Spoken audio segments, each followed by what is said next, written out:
কয়েকদিন পরেই পবিত্র ঈদ উল ফিতর। মুক্তির অপেক্ষায় অন্তত ডজন সিনেমা। এর মধ্যে রাজকুমার, কাজল রেখা ও দেয়ালের দেশ কিছুটা আগ্রহ জাগলেও তোলপাড় তুলতে পারছে না কোনোটি। এর মধ্যে ঈদ উল আজহার জন্য নির্মিত তুফানের পোস্টার করে দিয়েছে বাজিমাত। তবে এখন পর্যন্ত শেষ হাসি হাসলেন সিয়াম আহমেদ। অভিনেতার জন্মদিন উপলক্ষে গেল শুক্রবার 29 মার্চ প্রকাশ হয় জঙ্গলি শিরোনামের ছবির পোস্টার। আগামী ঈদ উল আজহায় ছবিটির মুক্তির তারিখ নির্ধারণ করা হয়েছে।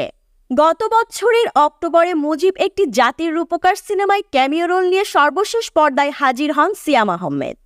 কিন্তু প্রায় 3 বছরে নতুন কোনো সিনেমার ঘোষণা দেননি তিনি। পরপর ব্যর্থতায় এই নায়কের ক্যারিয়ার নিয়ে হয়ে উঠেছে ধোঁয়াশাপূর্ণ। ওটিটিতে হাজির হয়েও সাড়া পাননি তিনি। তেমন সময় জন্মদিনের আনন্দ ঘন সন্ধ্যায় পোস্টার লুক প্রকাশ করে নতুন ছবির ঘোষণা এলো। এই প্রসঙ্গে সিয়াম সংবাদ মাধ্যমে বলেন, প্রায় 3 বছর আগে দেশীয় নতুন ছবি হিসাবে অন্তর্জাল ছবিতে চুক্তিবদ্ধ হয়েছিলাম। এরপর আর নতুন ছবির কাজ করা হয়নি। শিল্পীরা একটা কাজ থেকে আরেকটি কাজ ভালো করার চেষ্টা করেন, আর দর্শকেরাও প্রত্যাশা করে থাকেন শিল্পীদের কাছে। ভক্তদের এই প্রত্যাশা পূরণের জন্য এত সময় নেয়া আমার। অপেক্ষায় ছিলাম ভালো কিছুর আশায়, ভিন্ন কিছুর আশায়। দীর্ঘদিন প্রস্তুতি নিয়ে সেই ধরনের কাজ হাতে নিলাম।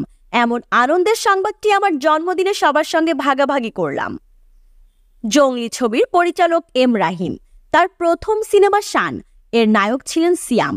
দ্বিতীয় ছবিও সিয়ামকে নিয়ে করার প্রসঙ্গে রাহিম বলেন, গল্পের প্রয়োজনে সিয়ামের সঙ্গে পরপর কাজ করা যাচ্ছে। আমার মনে হচ্ছে এই ছবির গল্প সিয়ামকে ভালো ডিমান্ড করে। এদিকে এই ছবিতে সিয়ামের বিপরীতে নায়িকা কে তা প্রকাশ করা হয়নি। এই ব্যাপারে পরিচালক বলেছেন, একটা উপযুক্ত পরিকল্পনা করে কাজটি নিয়ে এগোচ্ছি। এখনো নায়িকা চূড়ান্ত করিনি, কথাবার্তা চলছে, হয়ে যাবে। শুটিংয়ের আগে আগে নায়িকার নাম প্রকাশ করার ইচ্ছা।